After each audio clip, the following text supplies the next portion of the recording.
Good morning, everyone. Welcome back to SSB Crack Exams. My name is Sakshi, and we are going to discuss daily current affairs as on 1st September 2020.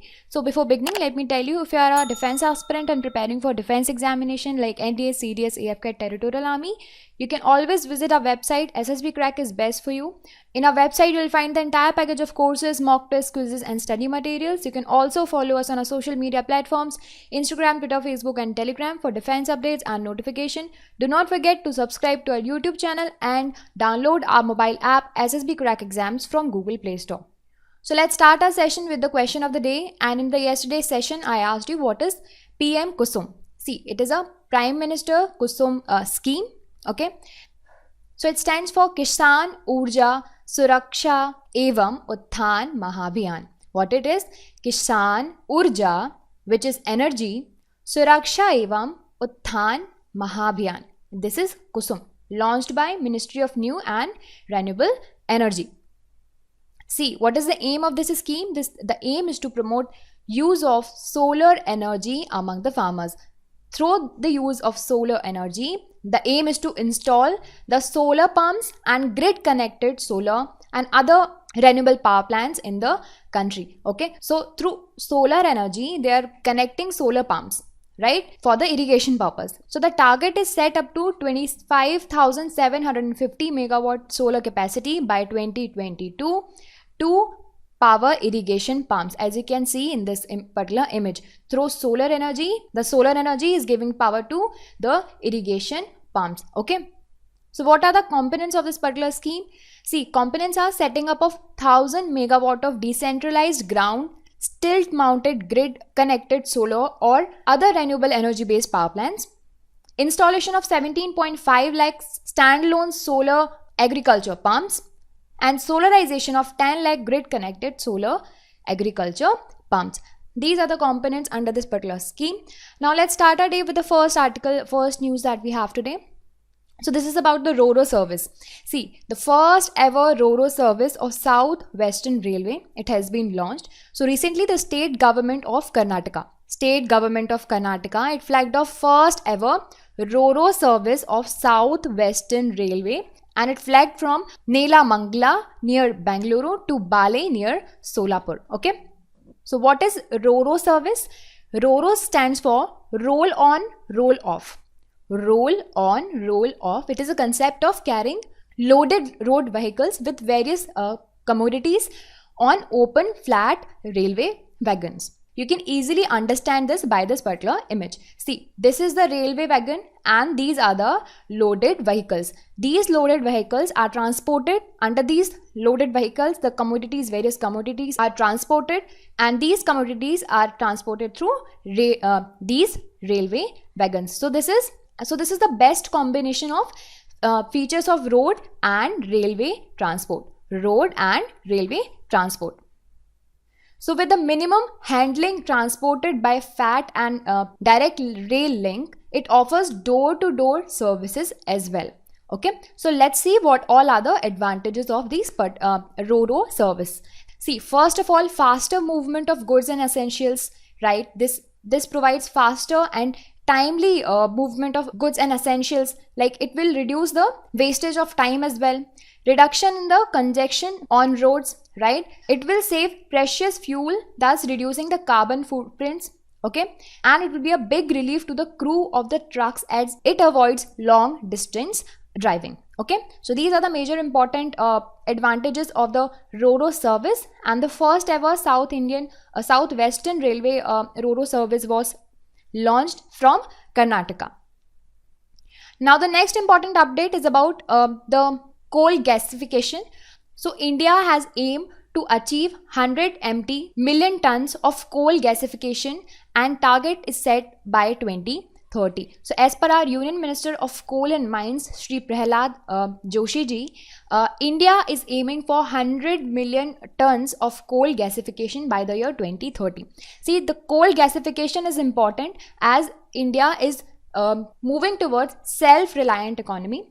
So investment will be worth over rupees 4 lakh crores under this. And Government of India has provided concession of 20% on revenue share of coal that is used for gasification. So 20% revenue share will be shared by, a concession will be given by Government of India, and this concession is basically all these coal gasification, and this target has been set for the aim to achieve, and the aim is to reduce the energy imports of the country. We imports a lot of energy, as I told you na, self-reliant economy. So this is towards that only.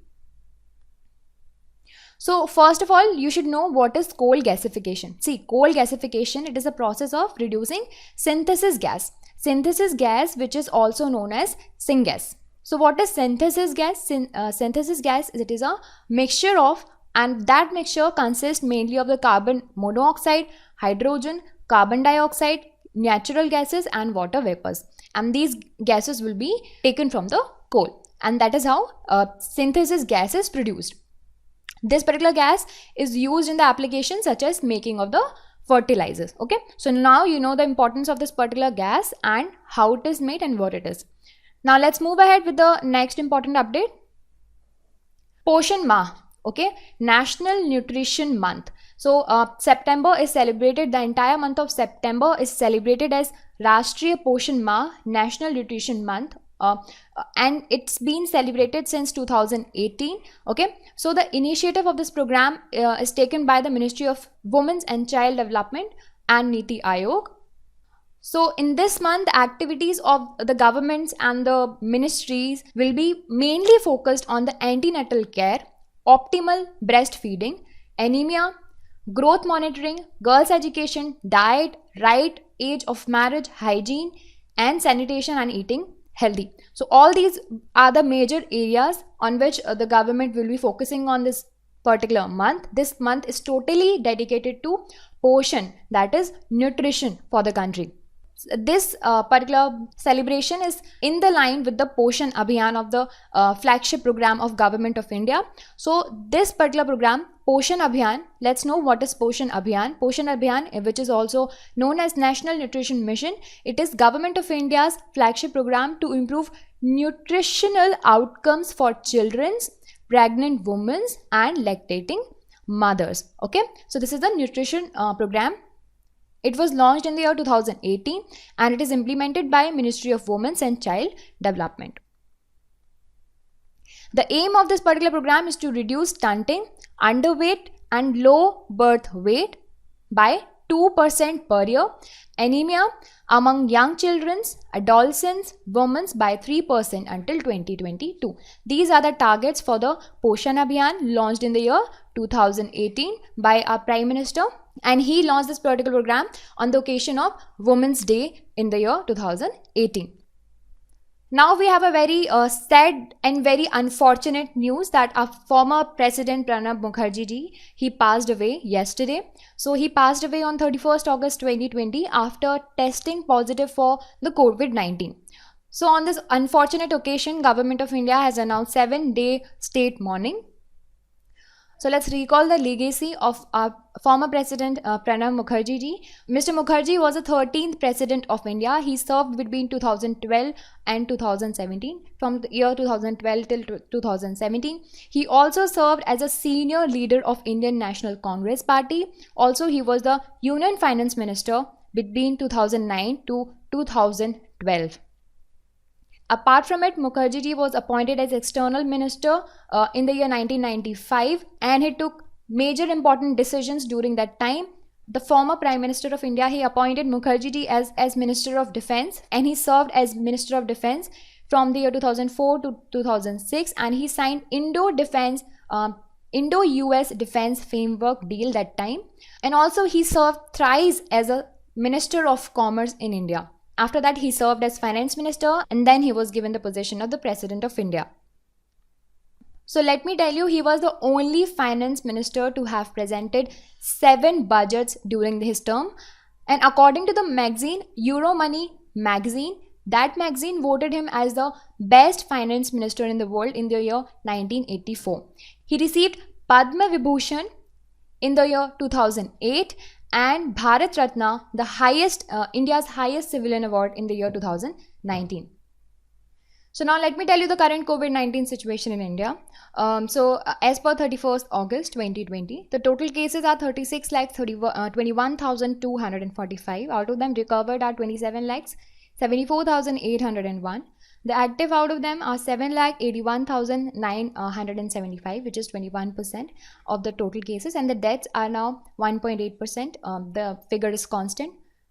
The ratio is constant, 64,469.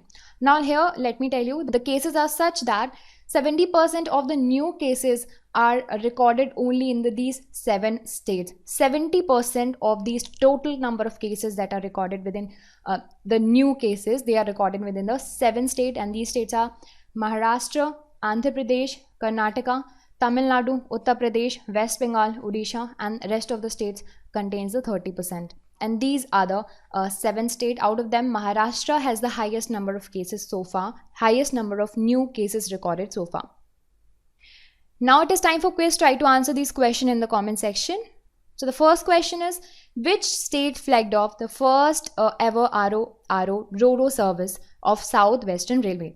A. Karnataka, B. Andhra Pradesh, C. Goa, and D. Tamil Nadu. So the correct answer for this is Karnataka, and it is the first South Western Railway Zone state to flag off the first ever RO services.